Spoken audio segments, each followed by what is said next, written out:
ادا کرتا ہوں کہ آج وہ ہماری کوریج کے لیے یہاں پر آئے. تو میں نے ہلکا نے 47 اسلام آباد کا جو ہلکا ہے اس سے نامینیشن فارم جمع کروائے ہیں. اس سے پہلے بھی بائی الیکشن جو ہے وہ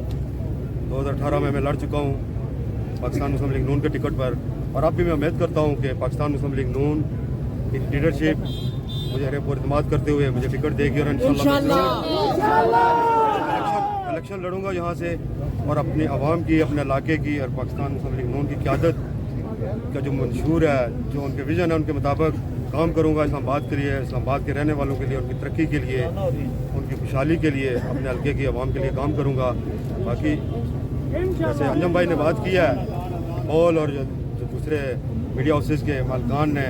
اگر امپلائیز کے ساتھ کوئی زیادتی کیا تو اس کی بھرپور الفاظ میں مذمت کرتے ہیں, اور ان سے گزارش بھی کرتے ہیں کہ برائے مہربانی اس طرح کا سلوک ان لوگوں کے ساتھ نہ کریں. یہ روڈوں کے اوپر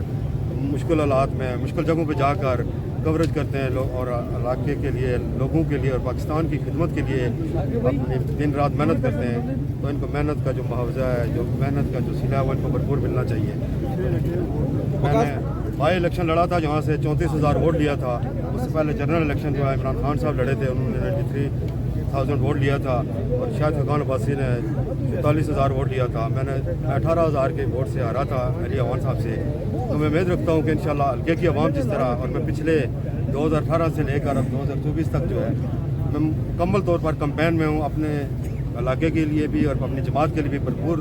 خدمات سر انجام دی. جیسے بھی جس وقت بھی جماعت کو میری ضرورت پڑی, مشکل وقت ہو یا حکومت ہو یا اقتدار ہو, میں نے بھرپور اس میں اپنا حصہ ڈالا. خواہ وہ تحریک نجات ہو, جب بیگم کلثوم نواز صاحب ہم شرف دور میں جب شرف نے جب قائد محترم میاں محمد نواز شریف کو اٹک قلعے میں بند کر دیا تھا, تو بیگم کلثوم نواز صاحب اللہ تعالیٰ نے جنرل ریسیو کرے, انہوں نے ہمارے گھر سے تحریک نجات کا آغاز کیا تھا. اس وقت میرے والد صاحب یاد تھے, انہوں نے پہلا جلسہ کرا کر بہت سارے یہاں پر پرانے مسلم لیگی کھڑے ہوئے ہیں, وہ اس بات کے گواہ ہیں کہ وہ وہاں سے شروع ہوا تھا. اس کے بعد ووٹ کو عزت دو کا بیانیہ, جب میاں نواز شریف کو ایک جھوٹے اور بے بنیاد مقدمے میں بیٹے سے تنخواہ نہ لینے پہ اوپر نائل کیا گیا, تو بارکو کے مقام پر ہم نے ایک بھرپور استقبال کیا, جس کے بعد پاکستان مسلم لیگ نون کی لیڈرشپ نے, قائد محترم نے جو اپنا روٹ چینج کیا تھا, اور ووٹ کو عزت دو کا بیانیہ جو ہے وہ بھی ہمارے حلقہ نے 47 بارکو سے شروع. بہت شکریہ میڈیا کا, بہت شکریہ.